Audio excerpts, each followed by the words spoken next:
Hi Lion fans, I'm Kevin Young, Director of Athletic Communications here at A&M Commerce Athletics, joined now by Montiese Culton, wide receivers coach. Coach Culton, kind of tell us, you came to Lion Athletics in a unique experience to the NFLPA, kind of a joint program for former NFL players wanting to get back into coaching. Tell us briefly about that. Basically, the NFLPA put on an internship program to where, all the former players have a chance to apply, and they partner you with a Division II, Division III school, and if the Division II or Division III school that applies for the internship is selected, they try to partner that player with a program that'll help benefit both parties. And you got selected to work with A&M Commerce Athletics back in the 2014 season.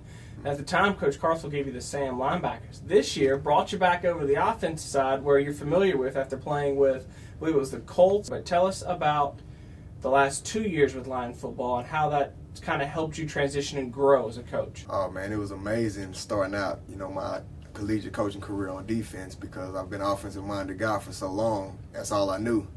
And studying and learning the intricacies of defense under, Coach Deason and the staff was just tremendous upside when I went back to offense, because I started to realize what defenses are trying to do and take from us and pretty much flip it back around and, use that to my advantage where I can coach and help players. So now you finished your second season, and I'm going to let you do a lot of the talking on this next part. Tell us about your last weekend and what you did, where you were, because the Lions are practicing football, but you weren't there. Kind of tell us about what the program was called, what it was, and some of the things that you got to experience. Past weekend in Tampa, Florida, the NFL and NCAA partnered on what they termed the NFL NCAA Coaching Academy.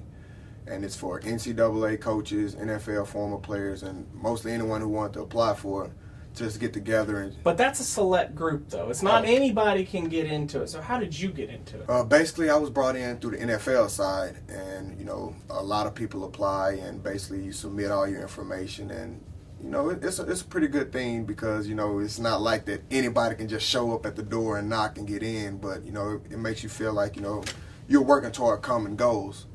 And I was selected again this year. I was selected as well last year as a defensive coach. So this year I went in as an offensive coach. And like I said, the program is amazing. I can't thank those guys enough for allowing me the opportunity again. But it just expands your knowledge on the NCAA coaching field in general. Walk us through that. What do you mean expand your knowledge? What's some things that you picked up this year that are new? The main thing I'd like to say is just pretty much where I've been stressing to even the recruits is building relationships with your players. That goes a long way in this field, because the players are the driving force regardless of what people want to say. Those are the guys that's strapping it up going out there on the field. And with so much being, going on with, the NCAA making money and being all this stuff, but at the end of the day, it's about the student-athlete experience.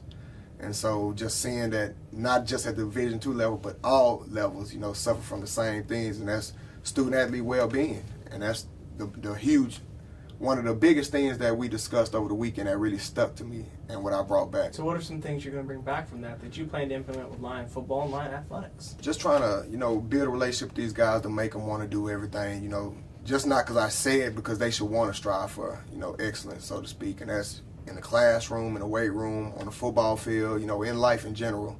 And one thing that really was stressed is, you get these guys for 4 or 5 years, but at the end of the day, you don't want it to be about those 5 years. I want it to be about 10, 15, 20 years down the line, so those guys can come back and see what impact not only they have on this program, but the program had on those guys. That's great, Coach, those things that you picked up. It also kind of afforded you a kind of sentimental moment. You got to catch up with, I see the smile on your face when I bring that, got to catch up with a coach that gave you a chance in the NFL, and expand on that a little bit. Coach Dungy was one of the defensive keynote speakers on the second day, and when he went up there, it was like me being in training camp all over again. He went up there and started talking, and I'm like, whoa, this is Tony Dungy, as a 23-year-old rookie. And now seeing him up there now, it's like, I'm a grown man. It's been a long time, but it brought back some of those same memories. And when he left the stage and we caught up afterwards and started talking, man, it just brought back a lot of emotions. And for him to sit here and reach out and say, hey, here's my number. Like I said, if you got any questions, you need anything, just pick up the phone and call me. I always answer the phone. And that was huge for me, because, in this profession, you got to have good people looking out for you. And because, you can't know it all. But those guys have, succeeded on the highest level. So I'm pretty sure they know a lot of things that I don't know. So how you talked about building that relationship. How special is it knowing that NFL coaching, collegiate coaching is a brotherhood? Coach Carthel is very proud of sending coaches on and making them or helping put them in better places and moving on as kind of a coaching tree. How is building those relationships and being here all kind of wrapped into one experience for you? Oh man, it's from hearing stories from a lot of guys. A lot of head coaches don't want to promote guys to go out here and venture and grow their brand, so to speak. And being under Carthel even from last year, man, that's huge. That a lot of his guys that's coached under him are branching on and doing bigger and better things, and he's proud of it. And it's no ill will, so to speak. So, that's huge coming from a head man because he wants to see everybody succeed. Montiese, you've worked under some good coaches. You've had a relationship with great coaches, and this NFL, NCAA experience is giving you some things. What are things you're going to pass down to your players that want to be coaches, and what are you going to tell them? Hey guys, do these things and you'll be a successful coach. One of the main things I'd probably stress is work ethic.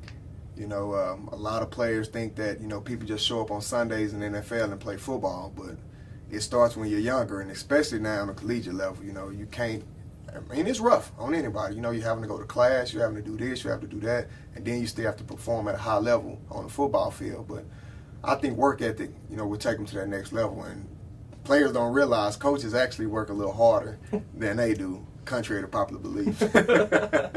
Montiese, thanks for your time and thanks for helping expand football and line athletics. We appreciate it. Man, I appreciate being here.